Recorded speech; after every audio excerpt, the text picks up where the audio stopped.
All right, I am Nathan Capidro, and this is my favorite S&P thing. So my topic of discussion today will be color constancy.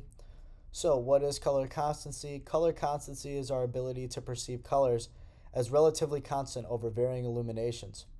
Over time, our brain and visual system have allowed us to perceive the same objects as having relatively the same color under different lighting conditions. In simple terms, our brains have become accustomed to what color we usually perceive from objects, and even if we are not actually seeing that color, our brains have adapted to seeing colors that are not actually present. So, why does this happen?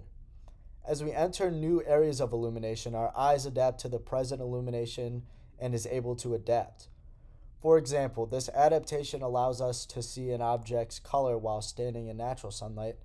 And if we were to walk into a room where there is only light from the ceiling lights, our eyes would adapt to this new illumination and we would perceive the same object as being the same color. Without this property of vision, we would see objects as different colors every time we walked into a new setting that gave off different sources of illumination. All right, limitations to color constancy. One limitation to color constancy is that two different colors can look identical under specific lighting circumstance. This is known as the phenomena of metromerism. An example of this could be if there were two colors present under artificial light and look identical, but when these colors are placed under natural lighting, there is clear differences between the two. Metamerism is one of the main limitations to color constancy. All right, another limitation of color constancy is how this effect vary between different color vision. These different types of color vision consist of monochromacy, dichromacy, and anomalous trichromacy. Color vision relies on the photoreception and various different cones that are within the human eye. What color vision being displayed can have an effect on how much color constancy can occur.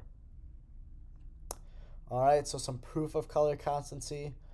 One of the big ways we are able to prove the presence of color constancy is by looking at pictures taken of objects under different illuminations. In the example shown, the picture on the top was taken under the presence of daylight, and the picture on the bottom was taken under the presence of fluorescent light. So you can see the clear, obvious differences between the two just based off of the illumination that was present. Alright, color constancy is something that occurs in only our visual system, but it is not something that is naturally occurring in nature itself. This is why when we take pictures of objects with the camera's color correction turned off under different illuminations, we can clearly see the difference in color since the cameras do not experience color constancy. So an example is shown right here. A good example of color constancy can be shown in this example on the right. Both of the squares within this picture are actually the same color, but the different backgrounds force us to believe that the squares are actually different colors.